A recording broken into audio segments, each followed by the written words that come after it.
Que faire lorsque tu n'as plus goût à la prière et lorsque tu te sens loin de Dieu? Lorsqu'on se sent loin de Dieu, on est perdu. Lorsqu'on se sent loin de Dieu, on est détaché.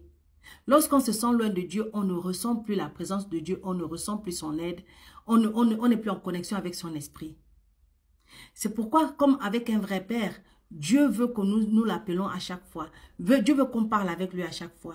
Dieu veut qu'on se rapproche de lui à chaque fois. Qu'on soit perdu, qu'on soit heureux, qu'on soit malheureux, peu importe la situation, peu importe notre condition, Dieu veut qu'on s'attache à lui. C'est pourquoi Ésaïe chapitre 25 verset 1 nous dit « Ô Éternel, tu es mon Dieu, je t'exalterai. Je célébrerai ton nom, car tu as fait des choses merveilleuses.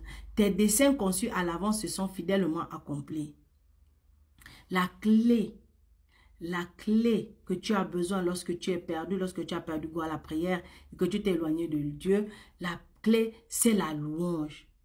Dieu habite au milieu de nos louanges. Dieu nous aime et il désire ardemment être avec nous. Il est sensible à notre adoration. Lorsque nous louons et adorons Dieu, sa présence demeure en nous. Et de ce fait, des changements se produisent autour de nous et en nous.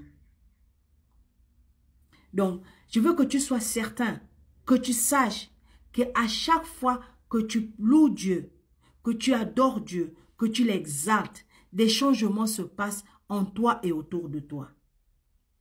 Ton cœur va changer, ta situation va changer, tes émotions vont changer, ta mentalité va changer, ton attitude va changer, il va travailler en toi. À chaque fois que tu loues Dieu, quelque chose change en toi et autour de toi.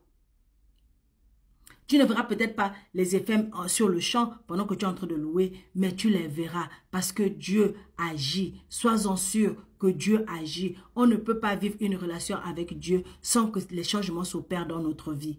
On ne peut pas se rapprocher de Dieu sans que les changements s'opèrent dans notre vie. Dieu est lumière et en lui, il n'y a aucune ombre. Ça veut dire que lorsque toi tu es perdu, lorsque tu es dans l'ombre, que tu t'approches de la lumière, sa lumière va t'éclairer et ta lumière va s'éclairer. C'est pourquoi David nous dit dans Psaume chapitre 105, verset 1 à 5, il dit « Louez l'Éternel, invoquez son nom. Faites connaître parmi les peuples ses hauts faits. Chantez, chantez en son odeur. Parlez de toutes ses merveilles. Glorifiez-vous de son saint nom. Glorifiez-vous de son saint nom. Que le cœur de ceux qui cherchent l'Éternel se réjouisse. Donc toi, réjouis-toi. Ayez recours à l'Éternel et à son appui. Va vers lui quand tu es dépassé. Va vers lui et crois qu'il te soutient. Cherchez continuellement sa face. Souvenez-vous des prodiges qu'il a fait, de ses miracles et des jugements de sa bouche. Dieu est fidèle et il est bon.